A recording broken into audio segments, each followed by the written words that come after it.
Olá, eu sou Elza Calazans e você está ouvindo o CB em Foco, canal de comunicação e entrevista da Universidade Castelo Branco, a sua universidade na Zona Oeste. E hoje nós vamos bater um papo aqui sobre um assunto muito importante para todos nós, que vem atingindo a população em vários países do mundo, no Brasil, no Rio de Janeiro, na Zona Oeste, na nossa casa. Aproveitando que nós estamos no mês de setembro, um mês que tem uma campanha muito focada em chamar atenção para as doenças mentais, se é que assim a gente pode chamar, mas eu estou com um convidado aqui que vai explicar melhor, vai ajudar a gente entender melhor tudo isso. Estudos comprovam que a ansiedade existe no homem desde sua origem.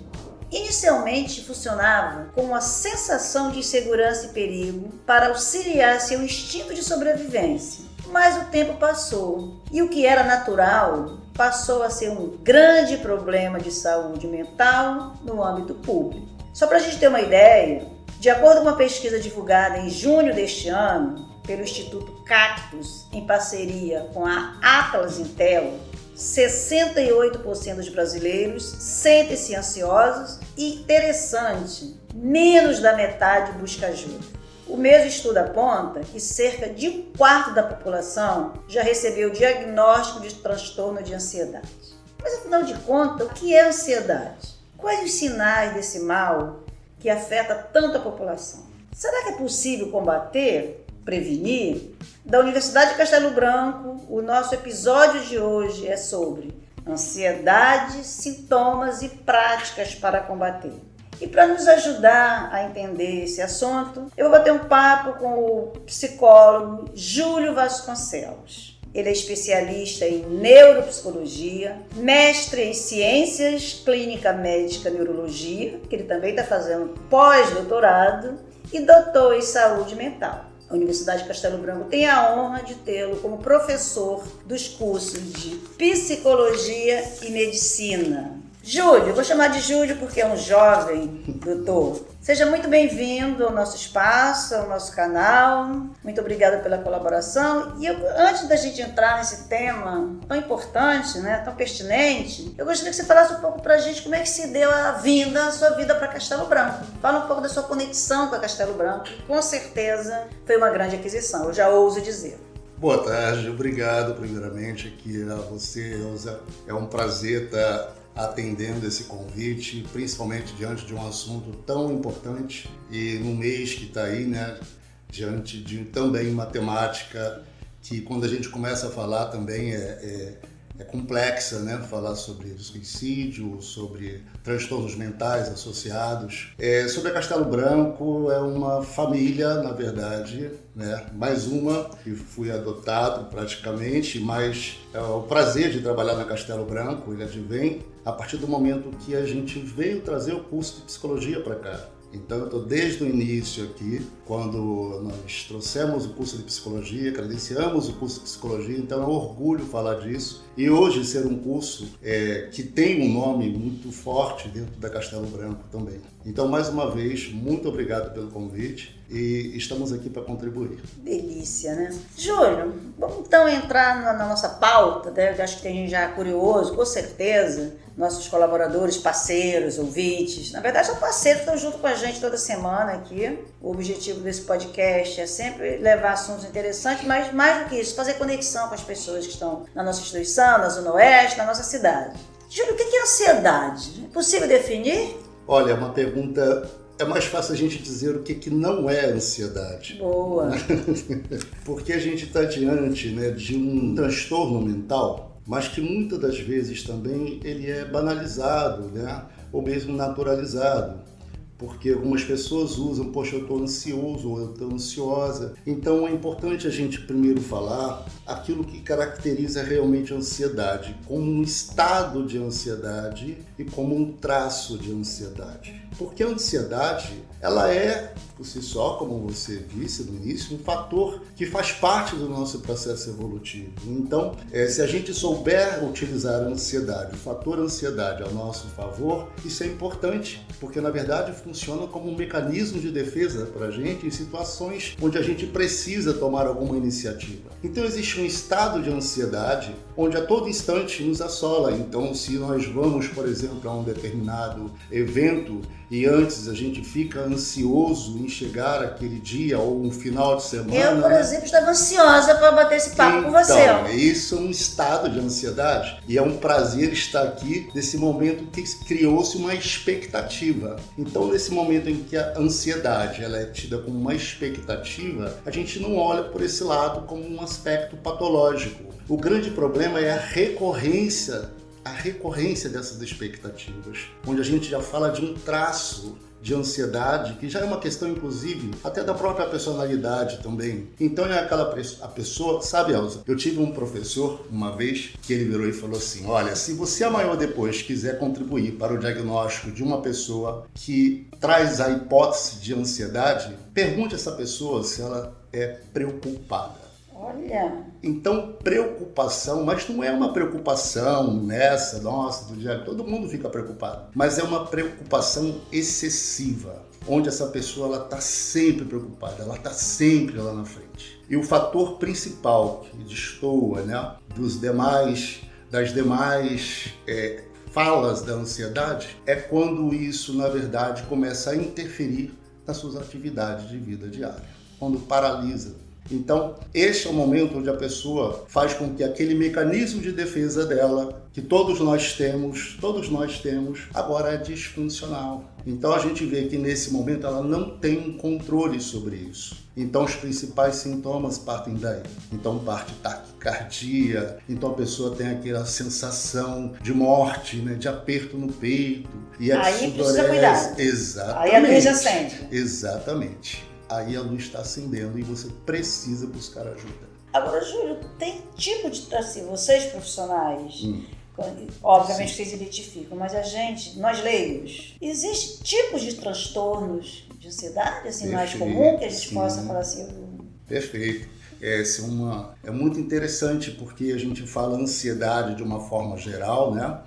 Mas a gente sabe, por exemplo, na classificação internacional de doença, né, que existem os códigos que a gente precisa seguir e tal. Tá botando os atestados? Exato, né? Então, mas cada um deles a gente traz critérios que são realmente... precisa ser realmente seguidos muito à risca, não como uma receita de bolo, tá? Assim, a gente não olha lá, por exemplo, tem isso, tem aquilo e atende critérios que é ansiedade. Não. Então nós temos transtorno de ansiedade generalizada, nós temos fobia social, nós temos fobia específica, nós temos ansiedade de separação, nós temos síndrome do pânico, que pode seguir com agorafobia ou sem agorafobia, que é um termo feio, né? Um termo difícil, mas é aquela sensação de você, às vezes, passar mal e não ter ninguém que possa estar ali para ajudar. Então, nós temos classificações, não de ansiedade, mas de ansiedades, né? De possibilidades de diagnóstico. É impressão minha, assim, mas eu acho que quem está ouvindo aí, quem está conectado com a gente também, essa questão, você tocou numa palavra que eu ia abordar mais e tocar mais à frente, mas foi bem oportuno. Síndrome do pânico. Hoje eu vê assim, muito recorrente, as pessoas estão com a crise de síndrome do pânico. Algum motivo específico para isso ter aumentado, Júlio? Não aumentou, ou sempre existiu e a gente não conhecia? É verdade, né? Na verdade, acho que sempre existiu, só que agora a gente está vendo, principalmente...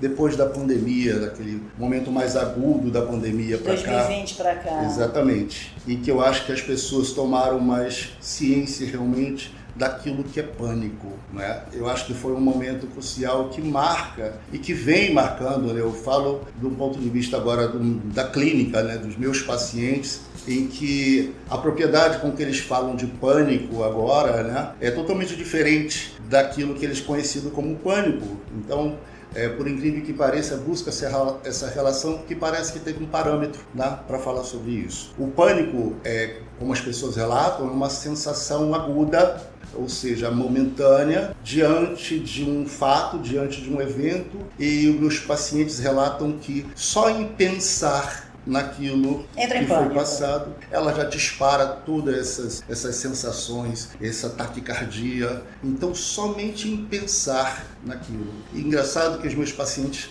né, de uma forma geral, e eu acho que os demais também falam que a gente não tem um controle sobre isso. É sobressaltado sobre aqueles sinais e sintomas, então entra-se num pânico, aquela sensação de morte. Muitos falam que é como se tivesse engasgado, então falta de ar e por aí vai. Precisa de ajuda, precisa de tratamento. Tem como tratar, quer dizer, não só o pânico, mas esse transtorno de ansiedade? O tratamento hoje, falando assim para quem está aqui perto da gente, o acesso é fácil a esse tratamento? Está na rede pública? Como é que é essa realidade hoje? Sim, o acesso está na rede pública. O tratamento, como a gente fala, medicina baseada em evidência hoje, né? Então os estudos falam que não adianta a gente tratar somente do ponto de vista farmacológico. A farmacoterapia ela é importante, né? A pessoa precisa estar acompanhada, mas sobretudo de psicoterapia. Então os estudos hoje, como a gente fala, né, em ciência, padrão ouro hoje de prática clínica baseada em evidência, não só para a ansiedade, mas para muitos dos transtornos mentais, a gente olha uma equipe multidisciplinar, onde precisa sim de um medicamento, assim como precisa também de psicoterapia. Você não vai tratar apenas sintomas, você precisa tratar também a raiz do problema, a causa do problema. Então a gente precisa também de psicoterapia. E esse é um dos grandes problemas do acesso também. Porque do médico, né, as pessoas geralmente vão lá, pegam um medicamento e tal, mas... É mais fácil, né, Júlio? Vai lá, toma um comprimidinho e dorme e esquece o que está acontecendo. E poucos dão importância, né, à psicoterapia. Então, inclusive, assim, é interessante e esse momento eu tenho que agradecer mais ainda a você e a Castelo por estar aqui, para trazer essa importância para as pessoas buscarem psicoterapia. Precisam. Fica a dica, quem está ouvindo aí, preste atenção. É isso aí. Muito bem. Agora me fala uma coisa, assim, a gente percebe que poxa, teve uma crise de ansiedade. O que é uma crise de ansiedade? Uma crise de ansiedade é, na verdade, como eu disse, né, a pessoa ela não tem um preditor, né, é algo que ela vem de súbito, né, e a pessoa, na verdade, quando começa a desregular, ela desregula emocionalmente, ela na verdade sente todos aqueles sinais. Algumas pessoas elas têm o que a gente chama de aura, ou seja, ela até tem um aviso antes de que, olha, não, eu vou passar mal, alguma coisa vai acontecer, e elas quando começam a pensar já entram na verdade nesse quadro da ansiedade. Então, e ela pode ter gatilhos, na verdade, como o pânico, por exemplo, se uma pessoa passou por uma determinada situação onde ela viu um monte de gente correndo na orla de uma praia e de repente ela associou aquilo a um arrastão, principalmente numa cidade que já traz, né,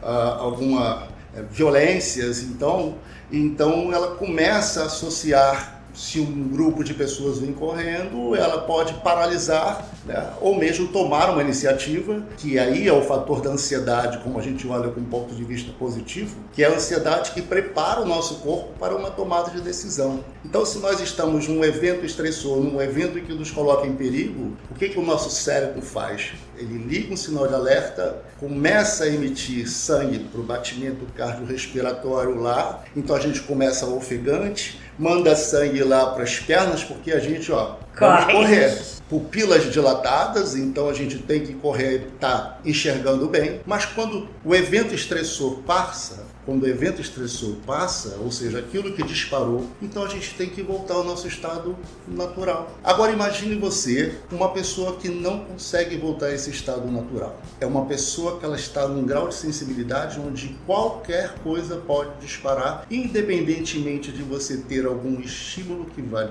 desencadear ou não. Isso que é ansiedade, ou seja, é uma pessoa que ela está a todo instante num sinal de alerta. E a gente não pode ficar nesse sinal de alerta porque isso gera um aspecto estressor, né? Isso gera uma fadiga, isso gera cansaço, que são sintomas também que as pessoas falam da ansiedade. Agora, Júlio, essa pesquisa, né, muito recente, em 2 meses, entre uma das... É impressionante o número, o percentual de brasileiros que me chamou muita atenção, dos jovens que estão estressados. Estão ansiosos, inclusive professores, dentre as profissões, os professores estão entre as profissões que mais foram diagnosticados com ansiedade. E a juventude, para você olhar, você acha que isso é uma consequência do momento atual, essa questão do cyberespaço, das redes sociais contribuíram para isso? É um pouco preocupante, eu queria ter olhar, uma palavra sua em relação a isso, porque é muito grande, principalmente pessoa que não pede ajuda, né? É verdade, é verdade. Aproveitando o Setembro Amarelo aí, fala para as pessoas, tem que pedir ajuda? O que é isso? Porque é um grau tão alto de pessoas ansiosas. Sim, é verdade. Eu acredito muito, né, nessa nova, como dizem, né, nesse novo momento da época, nesse novo zeitgeist, como a gente fala, né, ou seja, nessa nova configuração que nós estamos nessa era social, né, então, onde as pessoas perderam um pouco do contato, da interação, né? Nós somos seres estritamente sociais, nós precisamos, né, de contatos, de habilidades sociais, de interações sociais. E quando a gente não encontra isso, o que as pessoas fazem? Elas usam como um recurso, uma rede social, né? Eu tenho pacientes que falam, olha, eu prefiro estar interagindo com pessoas que estão do outro lado de um computador, de um celular, até que ter pessoas, e falam que isso é mais confortante. Mas até quando, né? Até que momento que isso é confortante para essa pessoa? Eu vejo que é uma fase também um pouco narcisista, vamos dizer assim, porque você não tem privacidade hoje. Esse é um dos grandes problemas de redes sociais também, que você não tem tudo, você tem que estar fotografando, mostrando, e você não ganha like, poxa, você fica mal. Hoje né? Isso é um problema, um ponto que me chama muita atenção, acho que de nós todos, porque assim, a internet já tem o padrão perfeito, né? Lá você tá bonito, lá você mostra o que é legal, lá você é sedutor, lá você é atraente, mas será que isso não trouxe uma confusão na cabeça das pessoas, na estrutura saudável, por exemplo? E a sociedade parece que cobra esse padrão também, né? Então tem esse modelo que você precisa estar a todo instante, né? Performando, a palavra é essa agora. Né? Você tem que performar. Exatamente, né? Então as pessoas, quando elas não são correspondidas tal como são naquele momento, então isso pode até mesmo gerar, até de forma mais inconsciente, vamos dizer assim, né, esse termo, mas isso pode até gerar também essas frustrações de não ser correspondida ou não ser correspondido, e isso desencadear quadros de alterações de humor que podem não ser nem ansiedade, mas pode desenvolver inclusive para um quadro de depressão. E aí a gente está vendo uma questão que é mais um problema, porque vem aí o mal do século, né, que dizem como a depressão, que realmente já é uma outra questão que a gente pode inclusive bater um papo aqui sobre isso, tá? Então, que é um assunto que merece também muita atenção. Aproveite a oportunidade. Que mal do século é esse? A depressão, né, a gente fala que é um mal do século por conta também epidemiologicamente falando, o número de diagnósticos realmente sobressalta, né, muito maior, principalmente também depois. É uma ansiedade grave, a depressão? Não. A depressão já é um outro transtorno. Acho que alguém também deve ter alguém do outro lado deve também ter essa dúvida. A ansiedade leva à depressão? Não. Ou são duas coisas diferentes? Não, você pode ter até quadros comórbidos. O que são isso? Você pode ter até um quadro clínico associado ao outro quadro clínico. Tá? Mas a depressão não, ela já se configura como um transtorno mental em que traz sinais, né, e sintomas, aspectos clínicos que são distintos. E precisa de remédio. E psicoterapia, sempre falo, né? Porque a nossa sociedade, Elza, eu tenho certeza que quem está nos escutando também pensa, né? Nós estamos sempre buscando aquela pílula mágica, aquele medicamento mágico da felicidade, né? Mas a gente fala medicamento. Eu gosto de trazer, inclusive para os meus alunos, uma história muito curiosa, que é o seguinte: quando eu fazia o mestrado, tinha um paciente, e esse paciente ele trazia um quadro clínico bem complexo, tá? E que não tinha uma causa biológica que justificasse, tá? Com alterações de humor. Na verdade, ninguém sabia o que ele tinha, mas ele apresentava alterações de humor clássicas quando a gente olhava clinicamente falando, mas não tinha, do ponto de vista biológico, tá? Nenhum exame que pudesse estar buscando uma raiz ali para aquele problema. E até que a gente começa, quando você não encontra uma causa biológica, vai para onde? Para o serviço de psicologia. Então, no serviço de psicologia, nós ouvimos os parentes, porque na verdade ele tinha muita resistência ao tratamento psicoterápico também, né? Mas nós ouvimos os parentes, é uma família muito humilde, até que a gente fica sabendo que ele presenciou a morte do tio. Foi então uma tragédia e ele presenciou o falecimento desse tio. E as palavras da mãe dele dizia que nunca viu uma pessoa tão forte, uma pessoa que não chorou naquele momento, que na verdade segurou a família ali naquele momento de dor. E no momento em que eles estavam um dia almoçando, tá? Eu lembro de todos os detalhes, ela dizendo que eles estavam comendo estrogonofe. E aí foi comentado na mesa que aquele prato era a comida predileta do tio dele. Foi ali que ele começou com todos os sinais e sintomas que ele tinha e despencou com transtorno de humor. E aí eu te pergunto, esse paciente vai ser tratado como? Com medicamento ou com psicoterapia? Creio eu que foi psicoterapia. Você entende? Mas esse paciente ele teve uma causa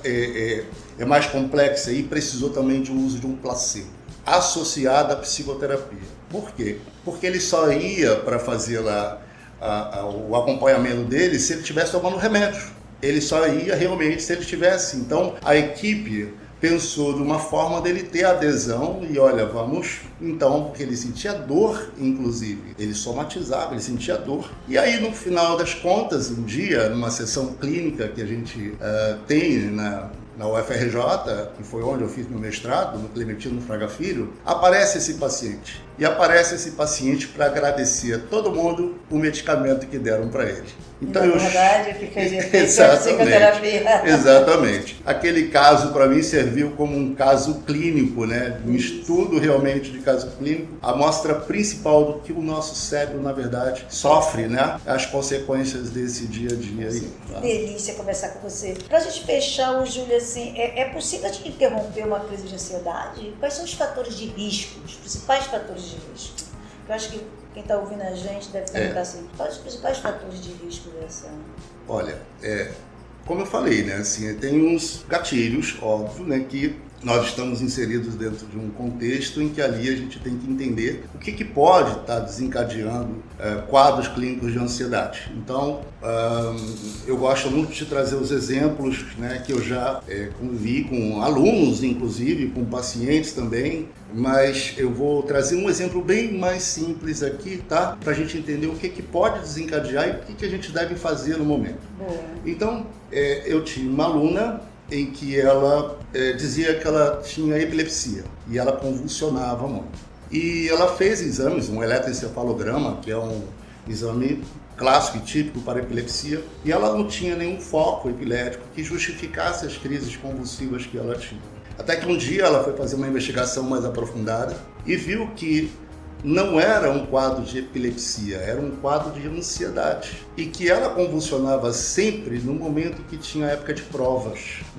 Eu não era o professor que eu acho que causava isso não, mas ela ainda assim convulsionava, ou seja, um estado de tensão criado era tanto que ela não conseguia ter um equilíbrio para poder, por exemplo, fazer prova naquela semana. E naquela semana ela começava a convulsionar. Então você está vendo que existe no ambiente algo, nesse momento, que ela não consegue ter um controle e ela acaba convulsionando. Então o que eu vou fazer? Essa aluna ela não pode, por exemplo, estar nessas condições sofrendo uma semana de prova porque ela precisa cumprir aquilo dali. Então ela vai ter uma atenção especializada. Ela precisa ser incluída diante de um contexto que ela está sofrendo. Então as provas dela eram separadas em contextos diferentes. Se é uma pessoa que ela tem uma crise, por exemplo, de ansiedade, o que eu tenho que fazer na hora é o seguinte: deixar passar. Entendi. Eu preciso deixar passar aquela crise de ansiedade. E, obviamente, recomendar essa pessoa buscar ajuda. Não, a gente não pode tomar assim uma iniciativa naquele momento, a não ser que essa pessoa venha colocar a vida dela em risco, né, ou dos demais. E eu queria também pegar essa oportunidade, onde muita gente não associa a possibilidade de uma pessoa que sofre de ansiedade cometer suicídio. Então, a gente quase não fala disso. A gente fala que depressão, a pessoa chega a suicídio, não. Mas a ansiedade é um transtorno também severo, no sentido de que pode levar uma pessoa a dar fim à própria vida. Que bom, eu ficaria o dia inteiro aqui conversando com você, óbvio, mas eu vou aproveitar, vou pedir para você fazer as considerações finais, aproveitando esse período aí, esse mês de setembro, deixa a sua mensagem, as suas dicas, suas orientações para quem está nos ouvindo acerca desses assuntos tão importantes e tanto necessitam de informação. Sim, então, mais uma vez, muito obrigado pelo convite. Estarei aqui à disposição, tá? Porque realmente a gente está servindo a sociedade, nós estamos aqui com essa oportunidade de estar passando essa mensagem. Então você aí, né, que sofre de ansiedade e não buscou ajuda, a ajuda é você realmente procurar um profissional, fazer uma terapia, ter acesso ao serviço de psicologia aplicada, por exemplo, das universidades. Nós da Castelo Branco temos aqui, tá, um SPA, que é um serviço de psicologia aplicada. Então vocês podem comparecer. Temos estagiários que são supervisionados pelos professores, inclusive eu sou um deles, e procurem ajuda, que certamente vocês terão todo apoio. Fica a dica, Universidade de Castelo Branco, em Realengo, olha aí, você tem a possibilidade de ser atendido, de conversar pessoalmente, de contar, trocar suas questões com o professor Júlio. Olha que dica maravilhosa. Professor, muitíssimo obrigado, foi uma oportunidade muito maravilhosa conversar e já está convidado para voltar, porque com certeza você vai ter muito mais informação bacana para trocar com as pessoas. Que bom. Muito obrigada. Esse foi o CB em Foco, podcast exclusivo da Universidade de Castelo Branco, que está disponível na sua plataforma de áudio preferido. Esse episódio contou com a participação de Bruno Silento na direção e edição de áudio. Eu sou Elza Calazans, agradeço muito a sua parceria, muito obrigada e até o próximo episódio.